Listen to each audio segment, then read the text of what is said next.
Hi, this is Shelley Kraft. We're coming to you live on SNNLive. We're at the LHA Life Sciences Week 2013 here in San Francisco. I have with me Mike Oliver from SpectraScience, a publicly traded company. The symbol is SCIE. Mike, welcome to SNNLive again. Well, thank you very much, Shelley. It's a pleasure to be here, and thank you for having us again. It's really good to have you. For those in our audience who haven't seen you or aren't aware of what Spectra does, please give us an overview. Certainly. SpectraScience is a biophotonics company. We're at the intersection of light-based technologies and human biology. What we do is use light to detect and diagnose cancer. Okay.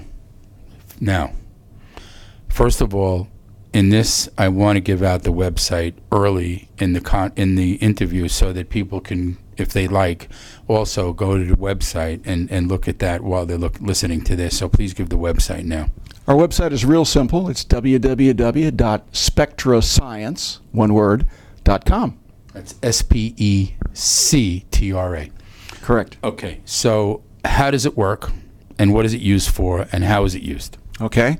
Let me take those in a slightly different order, if I may. Please. What we do is we detect, our first application is for the diagnosis of cancer in colorectal cancer screening.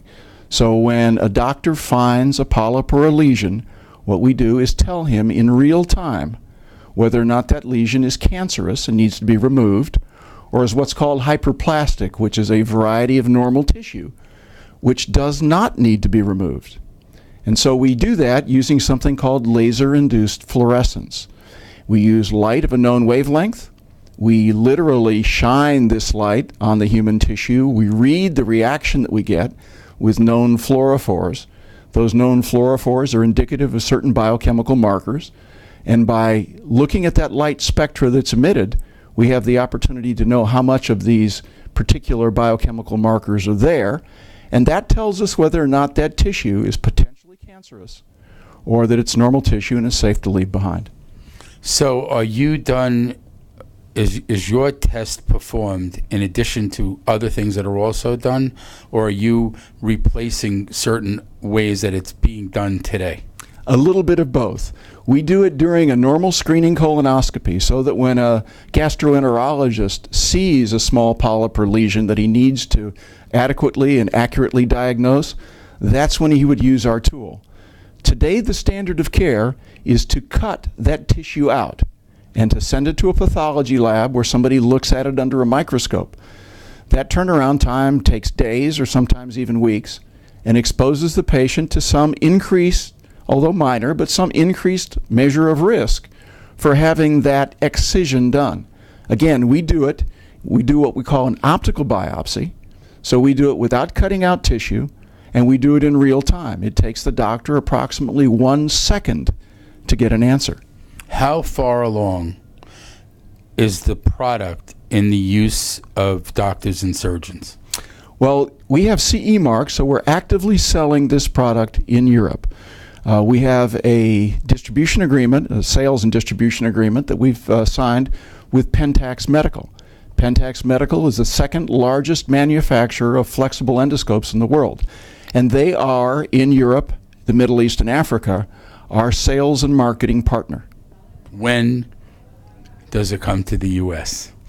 For the U.S., we have, because of the different regulatory issues, we'll be approaching the FDA for an update on our previous approval through what's called a PMA supplement. And we'll be doing that probably in second or third quarter of this year. We need to finalize some of the software, and once we get that done, then we can go to the FDA. In CE mark, you can continuously improve your product. For the US FDA, unfortunately, every time you change a component, including software, they consider it a new submission and you have to start from scratch. It's amazing. Here's my next question. With the arrival of Obamacare and with pressure on pricing, how do you fit into that as far as reimbursement? Because it really is an important question. Absolutely, and we fit into it real well because our whole ability is to take a look at that physical excision, those regular biopsies that are done, and essentially make them go away.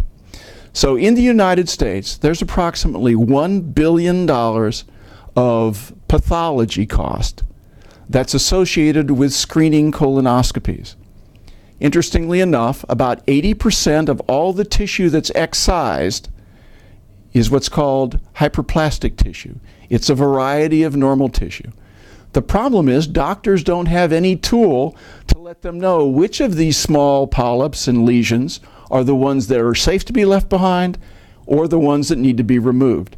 So there's literally $800 million of unnecessary cost in pathology alone that's associated, that our product, if it were in use across the entire spectrum of screening colonoscopies, could save providers in the United States. I think we have to give the website again. www.SpectraScience.com, spelled SpectraScience. Ladies and gentlemen, Mike Oliver of SpectraScience. It's a publicly traded company. The symbol is SCIE. And by the way, this is known as game-changing technology, correct? We like to think so, Shelley. It is. It's disruptive, actually. Indeed, it is disruptive. Ladies and gentlemen, Mike Oliver again, SpectraScience, public SCIE. I'm Shelley Kraft, SNNLive. We're at the LHA Life Sciences Week 2013 in San Francisco. All I want to do is wish you a lot of luck. Thank you very much, Shelley. Quite welcome. Thank you for having us again. Oh, my pleasure.